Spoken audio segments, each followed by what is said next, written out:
Hello my YouTube family, welcome back to my new blog. और आपने तो देखा ही होगा मेरे पिछले वाले ब्लॉग में कि हमने ऐसे दूसरे वाले रूम में ना नीचे में अरेंजमेंट किया है।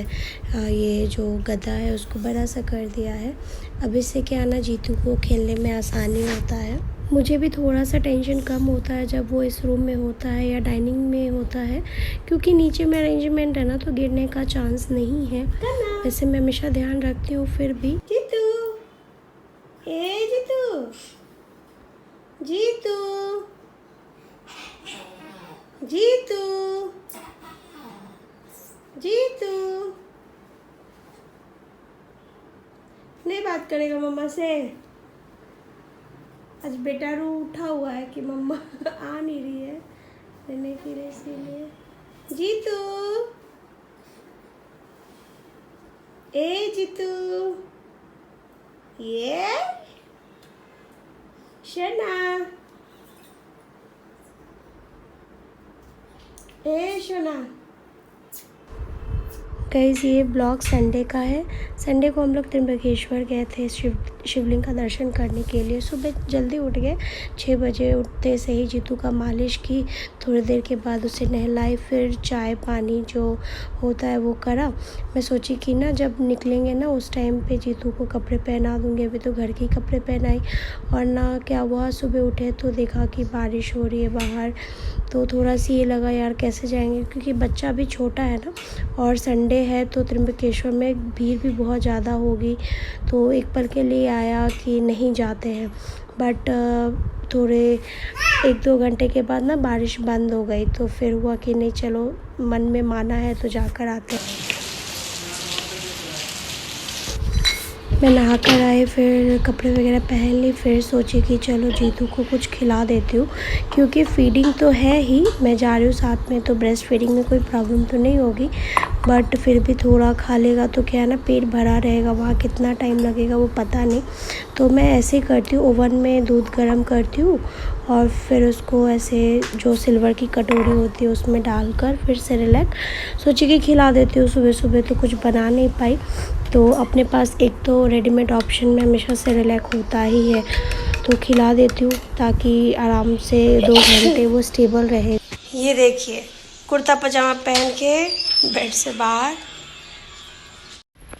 तो गाइस, अभी हम लोग निकल रहे हैं मंदिर की तरफ, और बेटा जी सो गया है तो उसको बोल रही एज यूजुअल उसकी चीज़ें रख ले रहे हैं।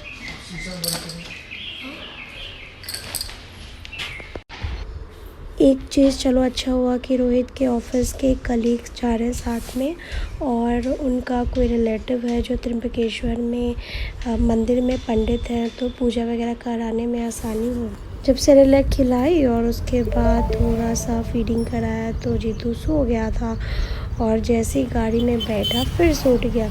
उसको घूमने में बड़ा मज़ा आता है। हार्डली 15 मिनट सोया होगा, फिर उठ के मस्त एंजॉय कर रहा है ड्राइव। और गई सही बोलूँ तो कहीं घूमने जाते हैं ना तो उसका भूख प्यास सब ख़त्म हो जाता है। वो बहुत अच्छे से एंजॉय करता है, हर एक मोमेंट देखता है। त्र्यंबकेश्वर मंदिर हमारे घर से हाफ एन आवर की दूरी पे है, तो एक चीज़ का राहत तो है कि चलो बाबा कम टाइम लगने वाला है, बट वहाँ जाने के बाद क्या सिचुएशन होता है वो पता नहीं है। और ना नासिक हो या पुणे हो, यहाँ का ये बड़ा व्यूज़ वो बहुत ही अच्छा लगता है। कहीं भी निकलो तो हमारे आसपास के व्यूज़ बहुत अच्छे होते हैं। ये सह्याद्री पर्वत की रेंजेस है ये जो आप देख रहे होंगे बाजू में, और ये देखिए फॉग, पूरा बादल घेरे हुए हैं। हम लोग ऑलमोस्ट पहुंचने वाले हैं त्र्यंबकेश्वर में, तो पूरा बादल से घिरा हुआ है। और ये रहा मंदिर का एंट्रेंस, हम लोग पहुंच गए। काफ़ी ज़्यादा चेकिंग है यहाँ पे, हर जगह चेक पोस्ट है, और उसके बाद पार्किंग वगैरह है। तो 2-3 जगह हम लोग जब पहुँचे तभी समझ गए कि बहुत ही ज़्यादा आज रश है, क्योंकि 2 व्हीलर की पार्किंग अलग कर रखी है, 4 व्हीलर की पार्किंग अलग कर रखी है। तो हमें जो मेन जहाँ पे पार्किंग है वहाँ से आगे जाने के लिए बोला, क्योंकि वही है, भीड़ ज़्यादा हो गई है आज संडे की वजह से। तो अभी देखते हैं मंदिर में लाइन में कितनी देर लगना पड़ेगा। और बेटा जी कंटिन्यूअस जगे हुए हैं, पूरा रास्ता एंजॉय करते हुए आए हैं। उसको बहुत अच्छा लग रहा है। तो हम लोग पहुंच गए हैं मंदिर के पार्किंग में और यहाँ से हार्डली 10-15 मिनट अंदर जाकर त्र्यंबकेश्वर मंदिर है। और ये फिर मैंने बोला कि चलो ये छोटे छोटे बच्चे जो है ऐसे टीका लगाते हैं, तो मैं बोली चलो लगवा लेते। रोहित नहीं लगवाए क्योंकि उनको बहुत स्वेटिंग होती है ना, तो बोले कि पूरा फैल जाएगा। तो बेटा जी को पहली बार आया है तो मैं बोली कि चलो लगवा देती हूँ। और हम लोग मंदिर दर्शन के लिए निकल पड़े हैं। तो यहाँ ना सब कुछ मिलता है, खाना, नाश्ता, मार्केट, रहने का, सब कुछ का अरेंजमेंट है। और बीच में ना हल्की सी बारिश शुरू हो गई तो लकीली हमने छाता रख लिया तो प्रॉब्लम नहीं हुई। और ये रहा मेन गेट त्र्यंबकेश्वर मंदिर, मतलब मंदिर में अंदर शिव जी के दर्शन जाने के लिए जो मेन गेट है ना वो ये है। और बहुत ज़्यादा भीड़ थी क्योंकि संडे का दिन है ना। तो यहाँ पे क्या है ना कि 200 रुपये में पास मिलता है पर हेड, तो उसमें क्या है कम टाइम लगता है, अप्रॉक्स 1-1.5 घंटे में दर्शन हो जाते हैं। और एक फ्री का भी लाइन है, उसमें टाइम ज़्यादा लगता है, 3 घंटे 4 घंटे लग सकते हैं।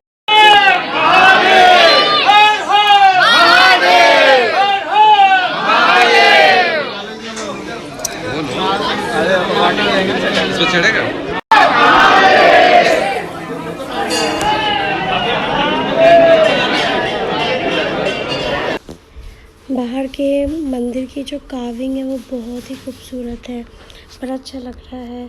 और अंदर में तो फ़ोन अलाउड नहीं है, फ़ोन लेके जा सकते हैं, फ़ोन पर्स ये सब लेके जाना अलाउड है, बट फ़ोटो शूट करना अलाउड नहीं है मंदिर के अंदर में।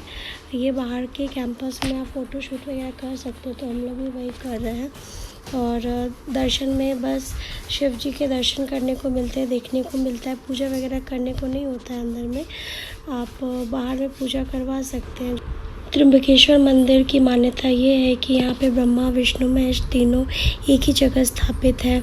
और यहाँ पे ना शिवलिंग दिखाई नहीं देता है।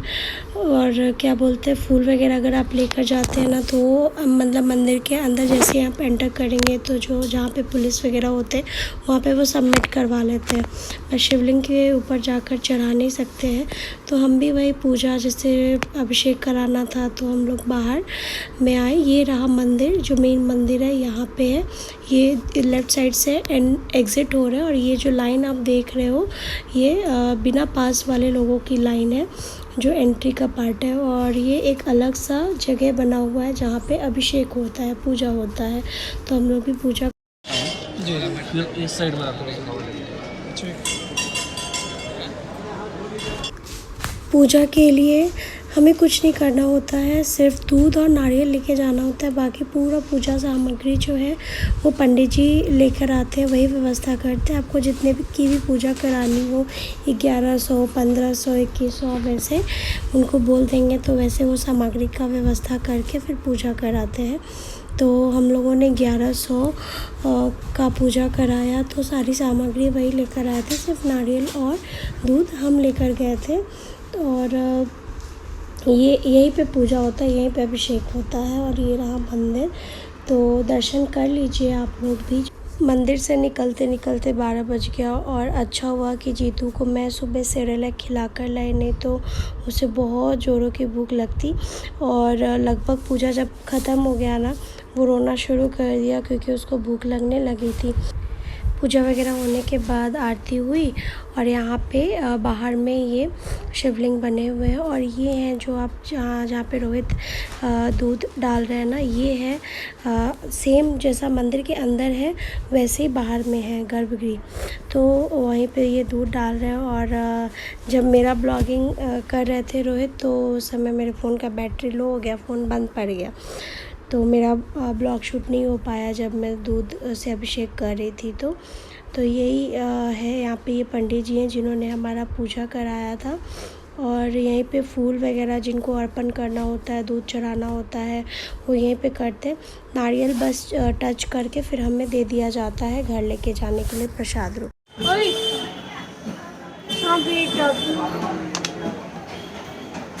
क्या हुआ तुम्हारा शुरू है अपना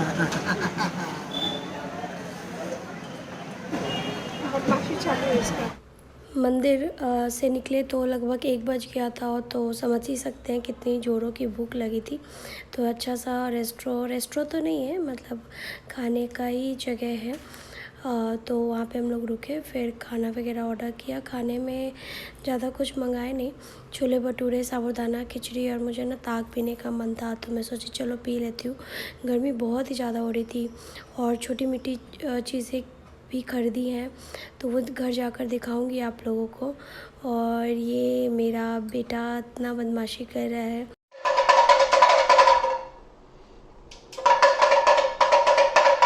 पहुँचे घर, टाइम हो रहा है लगभग 2:30, 8:30 तक निकले थे और एक्सपेक्टेशन था कि 1-2 बजे तक पहुँच जाएंगे, बट काफ़ी लेट हो गया।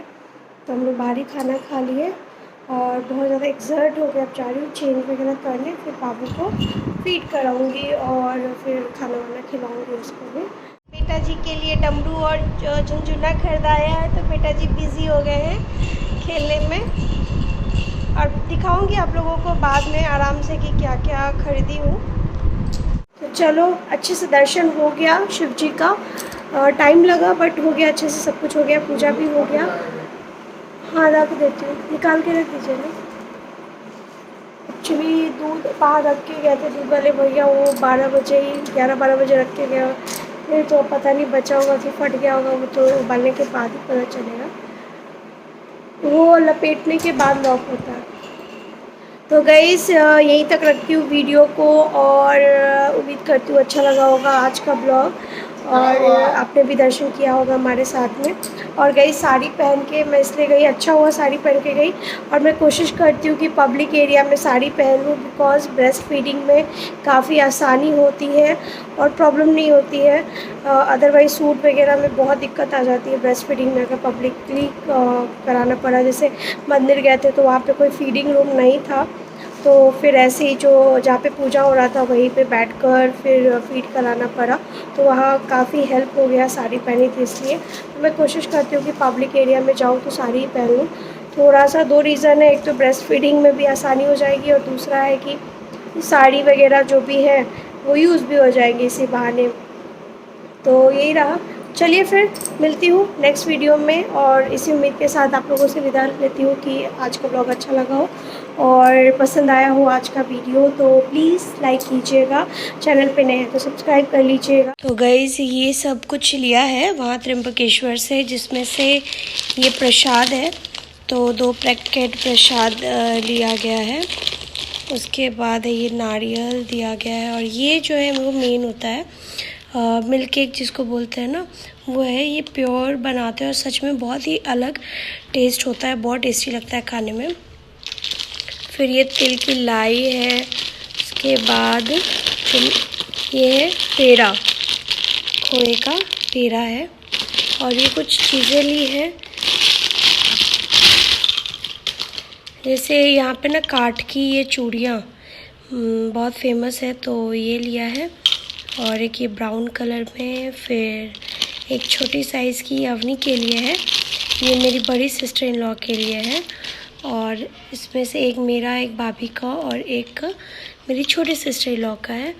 और ये जो है 2 कुर्ता है जो दोनों बच्चों का है, आहान का और जीतू का, सेम लिया है मैंने। और ये बैंड है।